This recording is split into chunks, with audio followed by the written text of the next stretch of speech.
자, 94페이지에 거래계약서 작성 볼게요.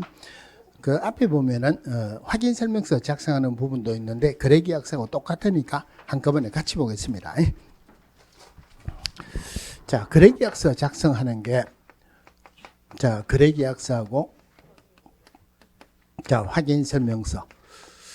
공직에서 법에서 나오는 중개실무의 마지막 단계입니다. 마지막 단계니까 오늘 한 부분은 문제가 많이 나와요.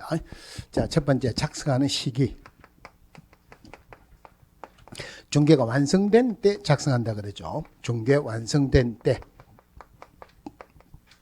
완성되고 난 뒤라는 말이에요. 자, 두 번째 작성하는 의무. 작성하는 의무는 핵심이 두 개입니다. 자, 기획공개서 작성해야 된다. 법인이라면 당연히 누가 작성해야 된다? 법인의 대표자가. 첫 번째 핵심. 분사무소, 절대 법인의 대표자가 작성하는 게 아니고 분사무소 책임자가 작성해야 됩니다. 자, 분사무소는 분사무소 책임자가 작성해야 된다. 요거 하나. 또 하나가 자, 거래계약서 확인설명서를 작성하는 것은 중요한 중개 업무예요. 소속 공개사도 중개 업무 할 수 있죠. 소속 공개사 중개 업무 해야 되는 의무는 없죠. 그죠? 지무에 이래 놓은 적이 있었어요. 소속 공개사 전 중개 업무를 수행했을 때 소속 공개사가 확인 설명해야 된다. 확인 설명하는 것도 중요한 중개 업무입니다. 소속 공개사 확인 설명 하여야 한다. 틀렸죠. 그죠? 할 수 있습니다. 얘도 마찬가지로 소속 공개사는 거래계약서 확인 설명서를 작성할 수 있지 작성해야 되는 의무가 있는 것은 아니다. 자, 요거 핵심이에요. 자, 그러면은 여기에 서명 및 날인을 합니다. 자, 서명 및 날인을 하는데 자, 서명 또는 날인 전부 다가 서명 또는 날인이었어요. 공인중개사법하고 부동산거래 신고에 관한 법률 말고는 서명 뗀 날인이 나오든 서명 또는 날인이 나오든 요거는 문제의 핵심은 아닙니다. 공인중개사법하고 부동산거래 신고에 관한 법률에서는 반드시 구분하세요. 전부 다가 또는입니다. 그런데 거래계약서하고 확인설명서만 그것도 기업공개사하고 소속공개사 할 때만 및 나머지는 전부 다 또는이에요. 서명 및 날인 기획공개사 해야 되고 법인이라면 대표자가 분사무소는 분사무소 책임자가 해야 되는데 업무를 소속공개사 업무를 수행했다면 그 업무를 수행한 소속공개사도 서명 및 날인해야 돼요. 이거는 의무입니다. 소속공개사가 서명 날인 할 수 있다 틀렸어요. 그죠? 서명 및 날인은 반드시 해야 돼요. 자, 그러면은 우리 이제 확인 설명서에 잠깐만 볼게요. 자, 확인 설명서에 아까 우리 봤던 부분 확인 설명서 80페이지 한번 볼게요. 자, 80페이지 보시면은 그 밑에 서명 날인하는 부분이 있죠. 제일 앞에 매도인 매수인 오른쪽으로 가면은 서명 또는 날인 기획공개사 소속공개사 아니니까 또는 맞죠.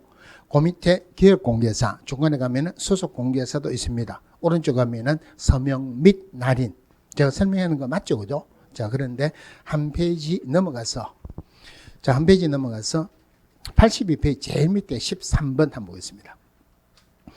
자, 13번에 공동중개 시 참여한 기획공개사 물론 소속공개사를 포함한다는 모두 서명 뗀 날인하여야 하며 2명이 넘는 경우에는 별지로 작성합니다. 여기에는 서명 뗀 날인이라고 되어 있죠. 이유가 뭐냐면은 우리 공인중개사 법에서 거래계약서하고 확인설명서 그리고 기업공개사가 소속공개사 하는 것은 원래는 전부 다가 서명 뗀 날인해야 된다라고 되어 있었어요. 그러면은 서명 및 날인하는 거는 두 개 다 해야 됩니까? 하나만 해야 됩니까? 두 개 다 해야 되죠. 서명 또는 날인은 하나 이상만 하면 되죠. 그런데 서명 뗀 날인은 이거는 해석을 하기 어렵다는 말이에요. 그래서 해석을 잘해라고 거래계약서 확인설명서에 기업공개사가 소속공개사는 서명 뗀 날인을 전부 다 서명 및 날인으로 바꿨어요. 그런데 방금 읽은 부분은 바꾼 부분에서 누락이 됐습니다. 그러니까 그게 서명 뗀 날인이라 되어 있지만 서명 및 날인이라는 의미로 해석을 하면 되겠죠. 그죠? 다른 말로 하면 확인설명서에 기업공개사가 소속공개사 서명 뗀 날인하여야 한다 하더라도 틀렸다고 하지 말라는 말이에요. 구체적으로 거기에 있으니까 그거는 서명 및 날인이라는 의미로 보시되 땐이라고 해도 틀렸다고 하지 말라는 말이에요. 자, 그 다음에 반드시 작성해야 된다. 반드시 보관해야 되죠. 그죠? 자, 보관하는 거는 다릅니다. 자, 보관. 첫 번째, 거래계약서. 아까 거래계약서는 중개가 완성된 때 작성한다. 모든 게 결정됐습니다. 그러면 거래계약서는 모든 게 결정됐으니까 거래 금액이 나온다. 예정 금액이 나온다. 거래 금액이 나온다. 몇 년 보관할까요? 5년이죠. 자, 확인 설명서. 확인 설명서에 거래 금액이 나옵니까? 예정 금액이 나옵니까? 확인 설명서는 어떤 경우로 하더라도 거래 금액이 안 나오죠. 예정 금액이 나온다. 몇 년 보관한다? 3년 보관합니다. 자, 원래는 사본을 보관해라고 되어 있었는데 이게 바꾸기로 원본 또는 사본 또는 전자문서를 보관해야 된다. 그런데 물론 단서 조항은 있어요. 공인전자문서센터에 보관된 경우는 별도로 보관하지 않아도 된다. 자, 거래계약서 확인설명서 이건 꼭 나온다고 보셔야 돼요. 그럼 거래계약서 하는 부분에서 자주 나오는 부분이 자, 거래계약서에 거래 금액 등 거래 내용을 거짓으로 기재하거나 서로 다른 2개 이상의 거래계약서를 작성하면 안 된다. 그죠? 그게 왜 자주 나오냐면은 거래계약서를 문제를 안 낼 수는 없는데 지문을 낼 게 별로 없어요. 그래서 방금 했던 거래계약서 위반하는 게 지문에 자주 나와요. 그럼 거래계약서에 거래 금액 등 거래 내용을 거짓으로 기재했다. 또는 서로 다른 2개 이상의 거래계약서를 작성하면은 행정처분은 뭐 받습니까? 등록을 취소할 수 있다. 우리 등록을 취소할 수 있다는 게 외우기가 제일 골치 아프죠. 그죠? 그러니까 어려우면 다 외우지 말고 그중에서 무조건 나오는 게 금지행위 무조건 나옵니다. 그 다음에 이중사무소 꼭 나온다 그랬죠. 등록 기준 미달했다. 이것도 자주 나와요. 자, 요거 말고 지문에 자주 나오는 게 거래계약서의 거래금액 등 거래 내용을 거짓으로 기재하거나 서로 다른 2개 이상의 거래계약서를 작성했다. 요거 하고 업무 보정 안 쓰고 중개업했다. 요거 상대취소로 자주 나옵니다. 또 요거 2개는 1년에 1천이라고도 한 번씩 나오는데 요거 2개는 형벌의 대상은 아닙니다. 자, 그럼 거래계약서에 또 어떤 내용을 좀 보셔야 되느냐면은 자, 94페이지 다시 가서 볼게요. 자, 94페이지 중간에 2번. 국토교통부 장관은 기업공개사가 작성하는 거래계약서의 표준이 되는 서식을 정하여 이의 사용을 권장할 수 있다. 자, 여기 아까 일반 중개계약서도 이런 말이 나왔죠. 자, 일반 중개계약서에서 국토교통부 장관은 일반 중개계약의 표준이 되는 서식을 정하여 이의 사용을 권장할 수 있다. 그런데 일반 중개계약서는 서식은 정해졌다, 안 정해졌다. 아까 2장 넘어가서 확인했죠. 서식은 정해져 있습니다. 써야 된다, 안 써도 된다. 안 써도 되죠. 거래계약서도 똑같은 말이 있는데 완전히 달라요. 국토교통부 장관은 거래계약서의 표준이 되는 서식을 정하여 이의 사용을 권장할 수 있다 했는데 표준이 되는 서식은 안 정해졌습니다. 실제로는 안 정해진 게 아니고 못 정했어요. 왜냐하면 매매만 거래계약이 되는 건 아니죠. 매매, 전세, 임대차, 지상권, 재권, 전세권 전부 다가 거래계약서인데 한 장의 표준이 되는 서식을 정할 수가 없다는 말이에요. 서식은 안 정해졌는데 써야 된다, 안 써도 된다. 만약에 그 매매계약서를 안 쓰면 등기죠 못하죠. 임대차 계약서 작성 안 하면 확정일자 못 받죠. 그래, 서식은 안 정해졌지만 써야 돼요. 그럼 제가 지금 하는 지문이 5년 동안 한 3번 정도는 나오는 지문입니다. 비슷한 지문까지 합하면 5년에 4번 정도는 나오는 지문이에요. 맞는 거 보세요. 기업공개사가 거래계약서를 작성하는 때는 국토교통부 장관이 정한 표준이 되는 서식을 사용하여야 한다. 표준이 되는 서식이 없죠. 사용해야 된다. 말도 안 되죠. 그죠? 공인중개사법에서 특별히 서식이 안 정해져 있는 것은 뭐냐? 답은 무조건 거래계약서예요. 그런데 서식은 안 정해졌지만 거래계약서에 필수적으로 기재되는 사항은 정해져 있습니다. 그럼 거래계약서의 필수적인 기재사항이 자, 거래계약서의 필수적인 기재사항이 첫 글자로 하면은 교권, 인물이 계지랄이라 그랬죠. 계지랄이라. 어제 이러니까 누가 말하면서 교권 인물이 계지랄 당 이러던데 뭐 이래 하나 저래 하나 교하면은 교부일자예요. 여기 확인설명서 교부일자입니다. 자, 확인설명서 교부일자를 왜 거래계약서에 꼭 넣어야 되느냐면은 거래계약서를 교부를 안 할 수는 없습니다. 확인설명서를 교부를 잘 안 하는 경향이 있기 때문에 확인설명서 반드시 교부해라고 확인설명서 교부일자 거래계약서에 꼭 들어가야 된다. 요거 자주 나옵니다. 그 확인설명서 교부일자 거래계약서에 꼭 넣어야 된다. 안 넣어도 된다. 자주 나와요. 권리 이전의 내용이에요. 자, 권리 이전의 내용이라는 말이 사용수익 처분할 수 있는 소유권을 이전하겠다. 무슨 계약입니까? 매매계약이죠. 사용수익할 수 있는 전세권을 이전하겠다. 전세계약이죠. 즉 권리 이전의 내용이라는 게 매매냐 전세냐 임대차냐 이 말이죠. 인도 일시예요. 앞에 붙는 게 물건 인도 일시, 물건의 표시, 계약일. 계약일 하니까 누가 글자 틀렸다 그러는데 대충 넘어갑시다. 지급에 관한 사항 안에 3개가 있어요. 3개가 있는데 2개는 별로 안 중요합니다. 지문에 딱 한 번밖에 안 나왔어요. 계약 금액이 얼마냐? 계약 금액이 얼마냐? 지급 시기가 언제냐? 지급 시기가 언제냐? 별로 중요하지 않는데 중요한 것은 거래계약서는 중개가 완성된 때 작성한다. 모든 게 결정됐다 그러죠. 그럼 거래계약서에는 거래 금액이 나온다. 예정 금액이 나온다. 거래 금액이 나온다. 거래 금액이 나온다 하는 말은 몇 년 보관한다? 5년 보관합니다. 날 하면은 당이에요. 당사자.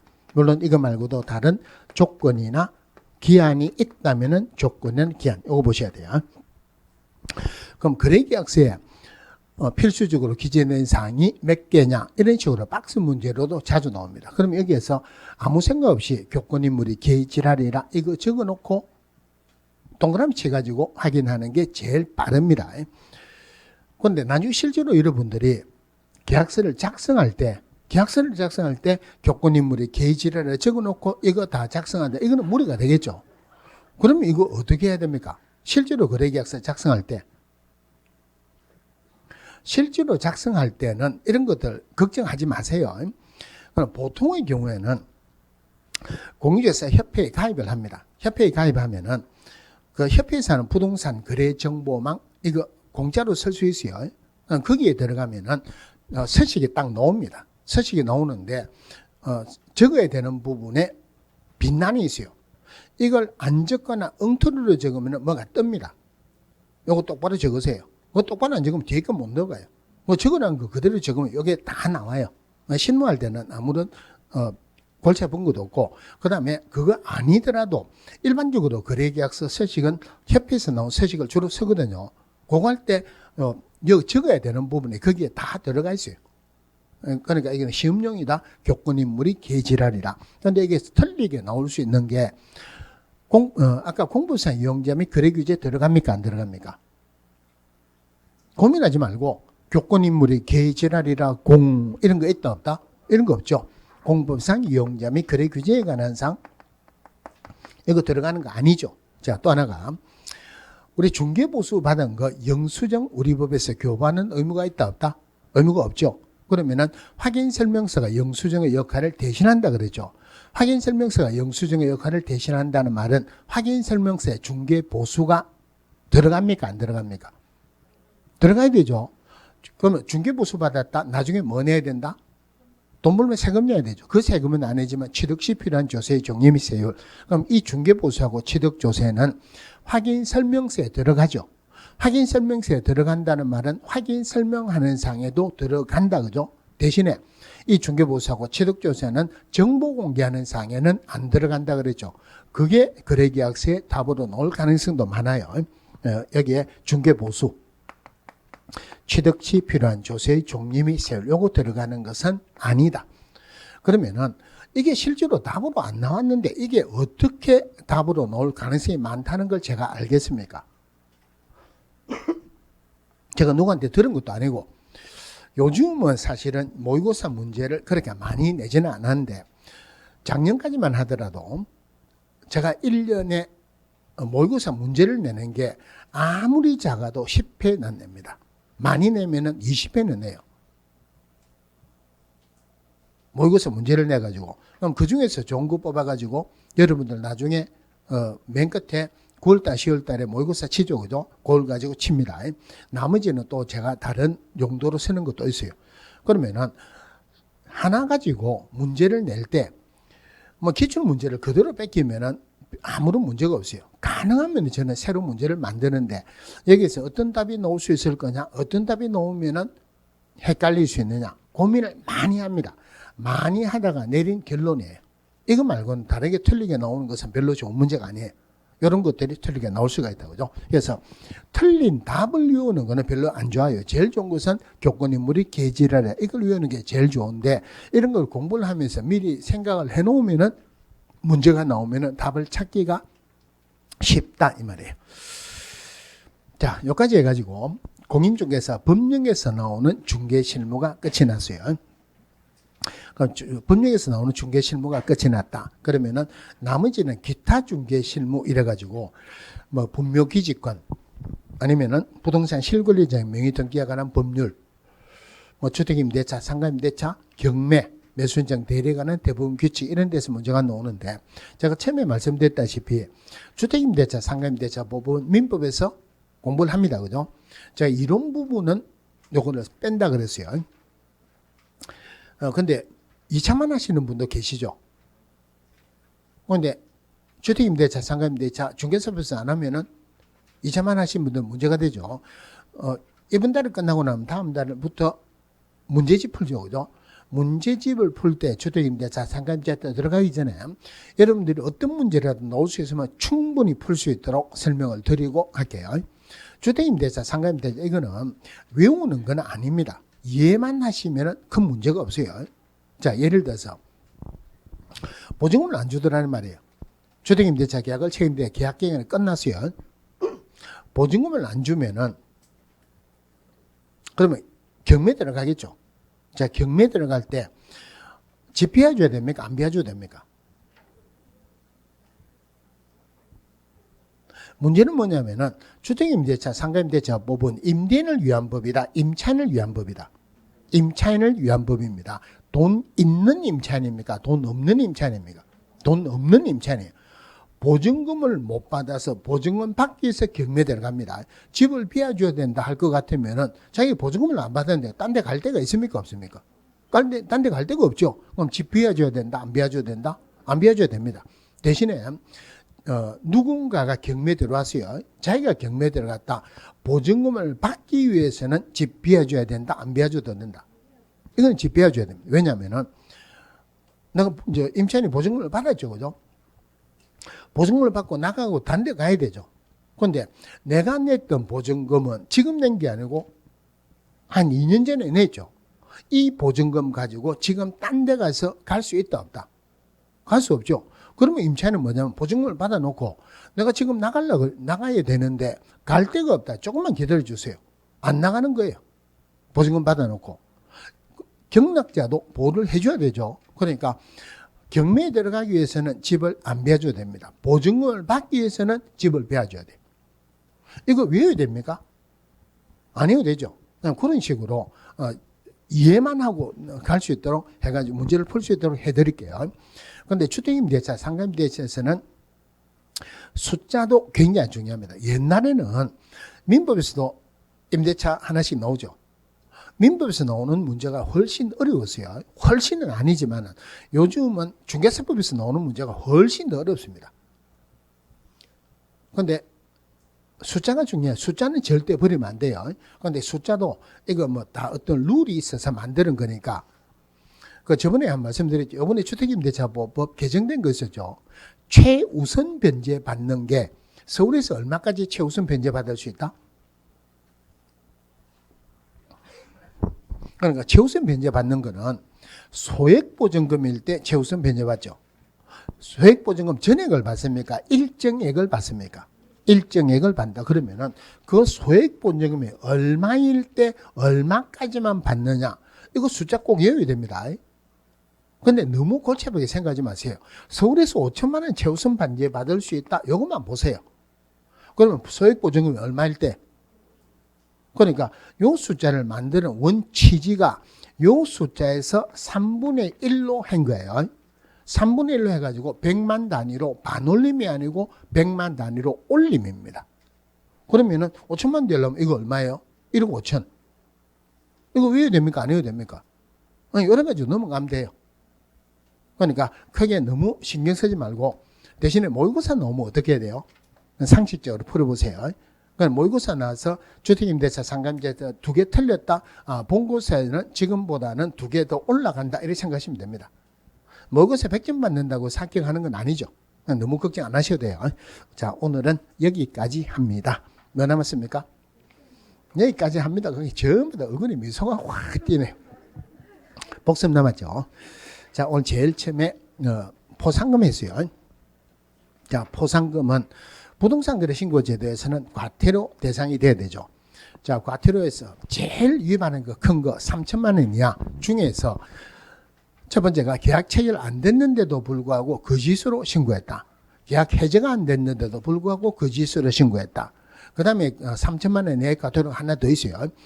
거래대금 지급 증명자료를 제출해야 하는데 제출 안 했다. 다른 조치를 이행해야 하는데 이행 안 했다. 이거는 포상금 대상이 될 수가 없죠. 공무원이 해라 했는데 안 했어요. 공무원은 그 사람 알죠.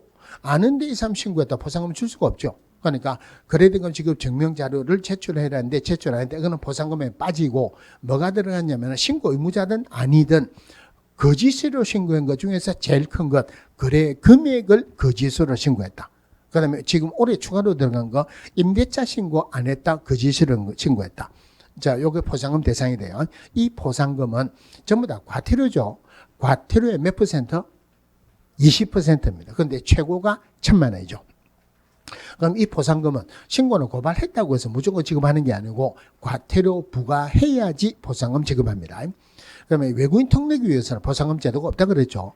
토지거래 허가에서는 돈 나오는 거는 다 들어갑니다. 돈 나오는 게 첫 번째가 허가 안 받고 계약을 체결했다. 부정한 방법으로 허가받았다. 2년 이하의 징역 또는 100분의 30 이하의 벌금 돈 나오는 거 있죠. 그러면 형벌이니까 돈 나오려면 공소 제기해야 되죠. 검사가 공소 제기하거나 기소유예 처분을 한 경우에 한해서 지급한다. 또 하나가 돈 나오는 게 이행 강제금 나오는 게 있죠. 그러니까 허가받은 목적대로 이용을 안 하면은 포상금 대상이 돼요. 그것도 돈이 나와야 포상금 지급하니까 이행강제금 받으려면 이행강제금 받기 전에 이행명령을 내려야 되죠. 이행명령을 내렸을 때 한해서 포상금을 지급하는데 요 두 개는 포상금은 50만 원이에요. 그런데 포상금 지급 안 하는 경우도 있죠. 공무원이 자기 직무하고 관련해서 신고나 고발했다. 이거는 지급 안 합니다. 그 사건에 연관된 사람이 신고나 고발했다. 지급 안 하죠. 익명이나 가명으로 신고했다. 지급할 수가 없죠. 자, 그러면 포상금은 자, 포상금 받아가지고 과태료 받아가지고 포상금 직무다. 20% 준다 그랬죠. 돈이 남습니까? 모자랍니까? 돈이 남는데 국고에서 보조한다 말이 들어가면 안 되죠. 그래서 공인중개사법에서는 포상금에 지급에 되는 소액의 100분의 포상금 지급에 되는 소요되는 비용의 100분의 50 범위 내에서 국고에서 보조할 수 있다. 부동산 거래 신고하는 법률에서는 절대 국고에서 보조할 수 있는 게 아니고 시군구 재원으로 충당합니다. 그 다음에 또 봐야 되는 게 공인중개사법에서 첫 번째 수연, 부동산 거래 신고하는 법률에서 두 번째 했다. 그러니까 공인중개사법에서는 1개월 이내, 무슨 날로부터? 지급 결정일로부터 1개월 이내. 부동산 거래 신고하는 법률에서는 두 번째 했죠. 2개월 이내인데 이거는 다른 거 뭐 했는가 안 했는가 확인할 필요가 없어요. 신청서 접수받은 날로부터 2개월 이내. 자, 중개실무에 들어가가지고 거래계약 체결되고 난 뒤에 중도금 지급하거나 잔금 지급하거나 등기 이전하는 것도 중개인에 속한다. 자, 처음에 중개계약 볼게요. 여러 계획공개에서 의뢰하는 것을 일반 중개계약이라 하는데 일반 중개계약은 계약서를 써도 되고 안 써도 되죠. 국토교통부 장관은 일반 중개계약서의 표준이 되는 서식을 정하여 이의 사용을 권장할 수 있다. 서식은 정해졌다, 안 정해졌다? 서식은 정해졌다. 그런데 써야 된다, 안 써도 된다? 안 써도 된다, 그죠? 자, 중개 의뢰인은 중개 의뢰 내용을 명확하게 하기 위해서 필요한 경우에는 기획공개사에게 다음 사항이 기재된 일반 중개계약서 작성을 요청할 수 있다. 서게 되면은 우리 집 얼마에 팔아주세요. 즉 중개대상물의 위치 및 규모. 거래 금액이 아니고 예정 금액이에요. 그다음에 중개 보수 나오죠. 거래 금액에 따른 보수가 아니고 예정 금액에 따른 중개 보수. 그리고 당사자 준수할 사항. 물론 일반 중개계약이든 전속 중개계약이든 유효기간은 3개월을 원칙으로 한다. 다만 당사자 협의로 변경할 수 있다. 한 명에게만 의뢰하는 것을 전속 중개계약이라고 하는데 전속 중개계약을 체결하면 반드시 전속 중개계약서 작성해야 되고 반드시 작성해야 된다. 반드시 보관해야 되죠. 전속중개계약서 거래 금액이 아니고 예정금액이죠. 몇 년 보관한다? 3년 보관한다. 자, 기업공개사는 의뢰인이 궁금하는 거 풀어줘야 되는 의무가 있다. 업무 추진 상황을 2주일에 1회 이상 반드시 문서로 통지해야 돼요. 그 다음에 정보 공개하죠. 정보 공개하는 것 2주일 이내에 공개한다? 아니죠. 그죠? 그래서 2주일하고 정보 공개하는 것은 완전히 달라요. 7일 이내죠. 7일 이내인데 정보 공개할 때는 핵심이 뭐를 찾아야 된다? 일간신문, 즉 부동산 거래 정보망 또는 일간신문에 정보 공개되는데 정보 공개하지 말 것을 요청하면 공개해서는 안 된다. 물론 7일 내에 정보 공개하고 그냥 일반 중개계약은 정보 공개하는 의무는 없습니다. 공개하면 됩니까? 안 됩니까? 일반 중개계약 체결할 때 우리 법에 안 된다는 규정이 없으면 해도 된다 안 된다? 일반 중개계약을 체결해도 공개해도 돼요. 하지만 공개에 대한 의무는 없습니다. 자, 정보 공개하고 나면은 지체 없이 공개했다고 의뢰인에게 문서로 통지한다. 또 기업공개사는 확인 설명하는 업무를 성실히 이행해야 된다. 자, 의뢰인의 의무로서 유효기간 내에 다른 기업공개사 의뢰해서 거래했을 때 중개보수만큼 위약금을 지급해야 된다. 다른 기업공개사에게 의뢰했을 때 위약금을 지급한다. 이거 아니죠. 또 기업공개사를 통해서 알게 된 상대방과 기업공개사를 배제하고 당사자에 직접 거래했다. 이것도 약속 위반했으니까 중개보수만큼 위약금을 지급합니다. 제일 중요한 건 의뢰인이 스스로 발견한 상대방과 거래했을 때 중개보수의 50% 지급하는 거 아니죠. 비용의 50% 지급하는 것도 아니죠. 그죠? 중개보수의 50% 범위 내에서 중개에 소요된 비용을 지급해야 된다. 또 중개의뢰인은 기업공개사가 확인 설명하는 의무를 이행하는데 협조해야 되는 의무가 있다. 자, 정보 공개할 때 정보 공개하는 것은 확인 설명서에 나오는 거 전부 다 정보 공개하는 거라고 퉁치세요. 대신에 권리관계 공개하는데 절대 권리자, 주소, 성명 등 인적사항 공개해서는 안 된다. 거래 금액을 공개한다. 예정 금액을 공개한다. 얼마에 팔겠다 내놓은 거죠. 거래 예정 금액이죠. 공시지가도 공개하는데 임대차인 경우는 공시지가를 공개하지 아니할 수 있다. 이거 할 때 같이 보셔야 되는 게 확인 설명에 중개보수 취득조세 나오죠. 확인 설명서에도 나오죠. 그런데 중개보수하고 취득조세는 정보 공개하는 사항은 아니다. 자, 그 다음에 확인 설명을 합니다. 확인 설명하기 위해서 확인 조사를 하는데 상태에 관한 자료를 하이한다가 아니고 요청할 수 있다. 그래 당사자에게 요청할 수 있는 거 아니죠. 권리를 이전하려는 의뢰인에게 상태에 관한 자료를 요청할 수 있다. 그러면 상태에 관한 자료를 요청하면은 확인 설명서에 기재를 하면 돼요.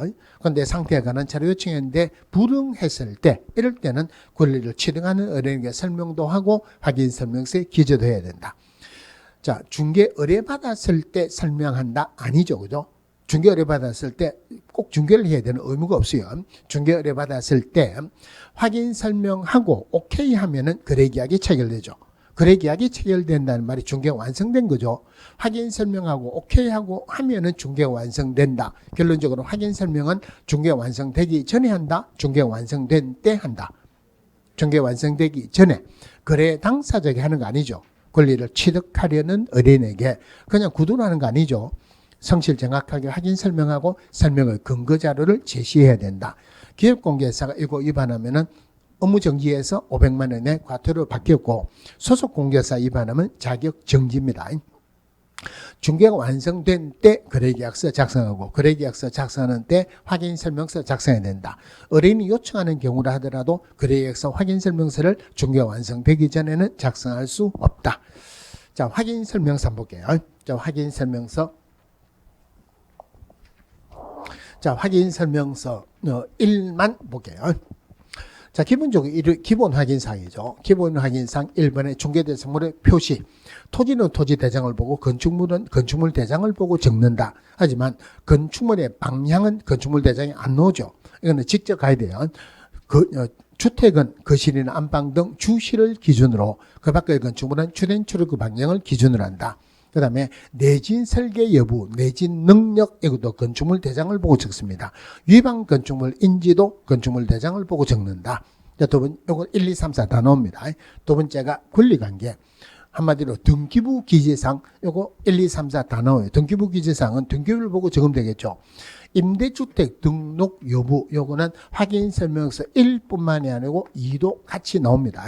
자, 임대주택인지 아닌지는 임대주택 정보 체계를 통해서 확인하거나 임대인에게 확인한다. 임대주택법에 따른 권리 의무에 관한 사항을 임대인에게 설명한다. 임차인에게 설명한다. 임차인에게 설명합니다. 자, 그 다음에 정액할 때 5% 범위 내에서 임대주택법 시행령에서 정한 비율을 초과해서 정액할 수 없다. 물론 한번 정액하고 1년 이내는 다시 정액할 수 없다. 똑같죠, 그죠? 그런데 주택임대차 보호에서는 계약갱신 요구권 한 번 있죠. 그거일 때만 5% 적용하고 나머지 재계약을 할 때는 절대 5% 적용 안 하는데 임대주택은 임대주택의 임대 의무 기간 내에서 재계약을 할 때도 적용을 합니다. 계약갱신 여부도 합니다. 그죠? 매수인에게 설명한다. 매도인에게 설명한다. 매수인에게. 자, 그 다음에 공법상 토지 이용계획 공법상 이용자 및 거래 규제에 관한 상 토지 부분이니까 토지가 나오는 1, 2, 3만 나옵니다. 임목 공장재단은 광업재단은 안 나와요. 건폐율 상한, 용적률 상한은 시군 조례를 보고 기재하고, 그 다음에 도시군 계획시설, 지구단위 계획구역, 그 밖의 도시군 관리계획은 기획공개사 확인한다. 나머지는 전부 다 토지이용계획 확인서를 보고 적는다. 공부에서 확인할 수 없는 것은 부동산 종합정보 시스템을 통해서 확인한다. 임대차인 경우는 생략할 수 있답니까? 제외한답니까? 임대차인 경우는 생략할 수 있다. 자, 그 다음에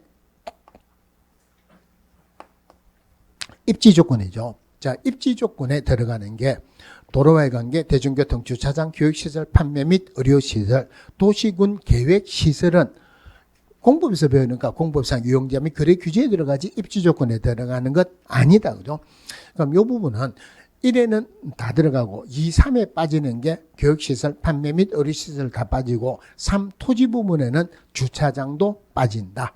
그 다음에 관리에 관한 상 1, 2만 들어갑니다. 주차장이 있느냐, 경비실이 있느냐 없느냐, 관리 주체가 누구냐. 이거는 별로 안 중요하고 1, 2만 들어가요. 그 다음에 비선호시설 1km 이내에 있느냐 없느냐. 비선호시설은 1, 2, 3, 4 중에서 뭐만 들어간다? 1하고 3만. 주거용하고 토지만 들어갑니다. 그 다음에 거래 금액입니까? 예정 금액입니까? 거래 예정 금액이죠. 확인 설명서는 어떤 경우에도 거래 금액은 안 나온다 그랬어요.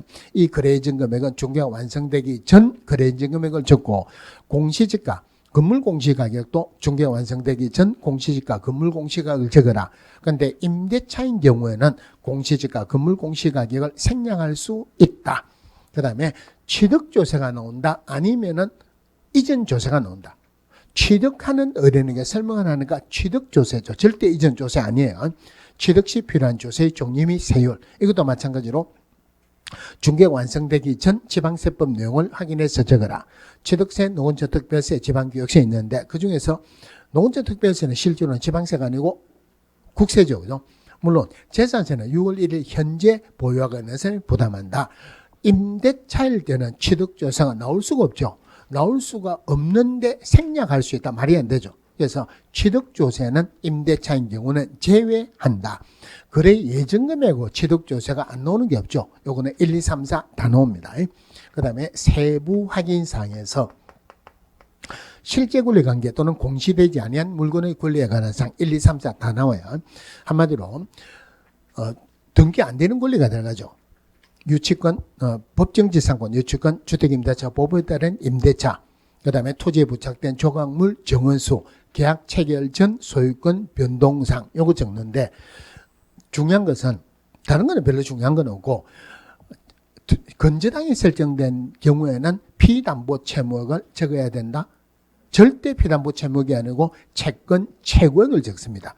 임대차가 있을 때 중요한 것, 임대차, 임대보증금, 월단위 차임액, 계약 기간, 그리고 장기수선 충당금 처리 내용을 확인해라. 경매 등 특이사항이 있을 경우에는 그것도 같이 적어라. 그럼 요거는 한마디로 등기 안 되는 권리죠. 등기 안 되는 권리는 등기부로 확인할 수 없죠. 현장에 가더라도 눈에 안 보이죠. 어린이에게 물어보고 적어라. 어린이 고지해야 한다. 그 다음에 건축물의 내외부 시설물에 관한 상태, 이거는 건축물이니까 1, 2만 들어가요. 근데 그 중에서 소방. 자, 소방은 1, 2하고 구분하셔야 돼요. 1에는 단독형 모형 감지기, 2에는 비상벨 소화전. 같이 구분하시고, 단독형 모형 감지기는 아파트인 경우만 작성한다. 아파트 외인주택인 경우만 작성한다. 아파트 외인주택인 경우만 작성한다. 그런데 벽면 및 도배의 상태, 요거는 건축물의 내외부 시설물에 관한 상태에 들어가는 것은 아니다. 이렇게 보셔야 돼요. 마지막으로 일조량, 소음, 진동 등 환경 조건. 자, 환경 조건에 들어가는 것 일조량, 소음, 진동 요것만 들어간다.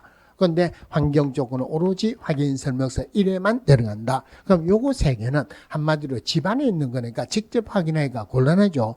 상태에 관한 자료를 요청해서 확인한다. 요거 네 개는 물어보고 적어라. 한마디로 집안에 있다 물어보고 적는 것은 세부 확인사항, 직접 확인한 것은 기본 확인사항.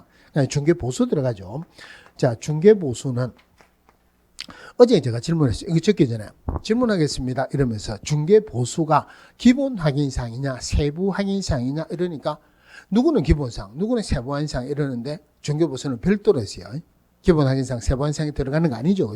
자, 중개 보수는 한마디로 중개 보수에는 부가세가 포함된 거로 본다. 별도로 받을 수 있다. 중개 보수는 별도로 받을 수 있다. 현실적으로 부가세는 별도로 받을 수 있죠. 현실적으로 부가세를 받겠습니까? 안 받겠습니까?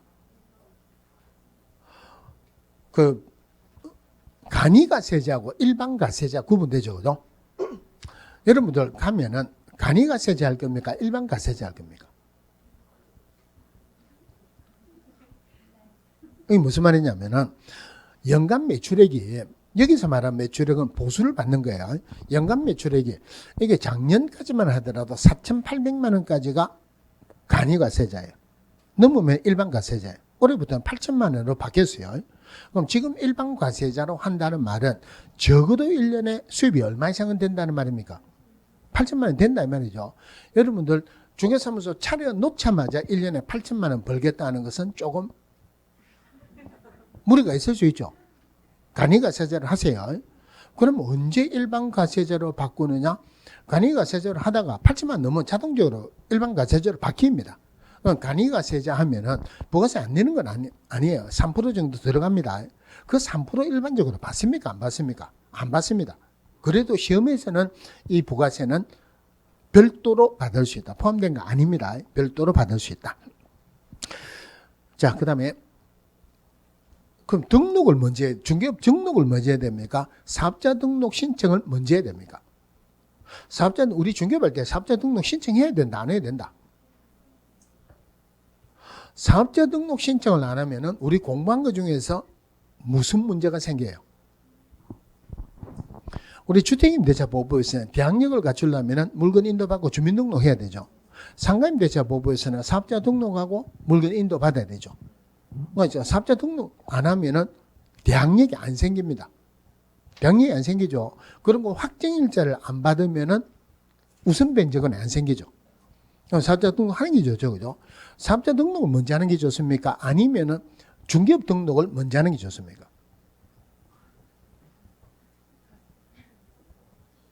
사업자 등록하러 가면은 중개업 등록증 사본 가지고 오세요. 그럽니다. 중개업 등록을 하고 등록증 넣으면은 그거 가지고 사업자 등록하러 가면 돼요. 사업자 등록하러 가면은 사업자 등록증 하루 만에 내줍니다. 가면은 바로 내줍니다. 그런데 어떤 경우에는 한 이틀 있어야 되는 경우도 있어요. 어떤 경우가 그러냐면은 기존 중개사무소가 있어요. 기존 A라는 사람이 서는 데를 내가 인수를 해가지고 받는 경우도 있죠. 그럼 이 사람은 내가 들어가는 순간에 폐업을 해야 됩니까? 안 하는 경우도 있을 수 있습니까? 안 하는 경우도 있죠. 예를 들어서 이 사람이 잔금이 있대요. 잔금이 있대다. 잔금 취급할 때 현금 영수증 꺼내줘야 돼요. 현금 영수증 꺼내주는 사업자 등록이 있어야 돼요. 그럼 이때까지는 유지를 해야 되죠. 그럼 이럴 때는 당분간은 물론 앞에 있는 A는 사무소 출근 안 할 수는 있지만 당분간은 사무소를 공동으로 쓰는 거죠. 이런 경우에는 하루 만에 안 나옵니다. 한 이틀 기다려야 돼요. 그러면 나중에 중개 실무고 여러분 학기가 나고 난 뒤에 설명을 해드려야 되고 지금은 상관이 없고 근데 수업 시간에 이런 실무 부분을 조금 이야기하면 재미는 있어요. 재미는 있는데 문제는 안 나온다. 이런 게 기억은 훨씬 오래 가죠. 자, 마지막으로 거래계약서 확인설명서 작성하는 것은 작성은 중개가 완성된 때 합니다. 작성하는 의무는 기업공개처가 있다. 법인이라면 대표자가, 분사무소는 절대 대표자가 하는 게 아니고 분사무소 책임자가 해야 돼요. 그런데 소속공개에서는 거래계약서 확인설명서를 작성할 수 있지, 작성해야 되는 의무가 있는 것은 아니다. 자, 작성을 해야 되니까 서명 및 날인해야 되죠. 다른 거는 전부 다가 서명 또는 날인인데 거래계약서 확인설명서만, 그것도 기업공개서 소속공개서 할 때만 및. 자, 서명 및 날인은 기업공개서입니다. 법인이라면 대표자가, 법인의 분사무소는 분사무소 책임자가 해야 되죠. 그런데 소속공개서 업무를 수행했다면은 소속공개서는 작성하는 의무는 없지만 서명 및 날인하는 것은 의무입니다. 소속공개서 업무를 수행하면은 기업공개사, 소속공개사 반드시 둘 다 해야 돼요. 반드시 작성해야 된다. 반드시 보관해야 되죠. 거래계약서는 중개가 완성된 때 작성한다. 모든 게 결정됐으니까 거래 금액이 나온다. 몇 년? 5년. 확인설명서에는 어떤 경우에도 거래 금액이 안 나오죠. 예정 금액이 나오니까 3년이에요. 원본, 사본 또는 전자문서를 보관해야 되는데 예외적으로 공인전자문서센터에 보관된 경우는 별도로 보관하지 않아도 된다. 국토교통부 장관은 거래계약서의 표준이 되는 서식을 정하여 이의 사용을 권장할 수 있다. 거래계약서의 표준이 되는 서식은 정해졌다, 안 정해졌다. 서식은 안 정해졌죠. 그래서 기업공개서가 거래계약서를 작성하는 때에는 국토교통부 장관이 정한 표준이 되는 서식을 사용하여야 된다. 절대 그러면 안 되죠. 서식이 안 정해졌죠. 그죠? 그런데 서식은 안 정해졌지만 필수적으로 기재되는 사항은 정해졌죠. 필수적인 기재되는 사항은 소개, 중매, 종가 이러면 되죠. 그거 하면 안 되죠. 그죠? 이거 헷갈리면 안 돼요. 소개, 중매, 종가는 부동산 거래 신고하는 거고 거래계약서에 필수적으로 기재되는 사항은 교권 인물이 개의지랄이라 교불자, 확인설명서 교불자, 권리 이전의 내용, 그 다음에 물건 인도일시, 그 다음에 물건의 표시, 계약일, 지급에 관한 사항 안에 들어가는 게 계약 금액이 얼마냐, 지급 시기가 언제냐, 얼마 별로 중요한 거 아닌데 이것은 모든 게 결정됐으니까 거래 예정 금액이 아니고 거래 금액이 나온다. 마지막으로 날 하면은 당이죠, 그죠? 당사자. 물론 이거 말고 다른 조건이나 기한이 있다면은 조건이나 기한. 그럼 조건의 기한 대신에 특약상 해도 똑같은 말이죠.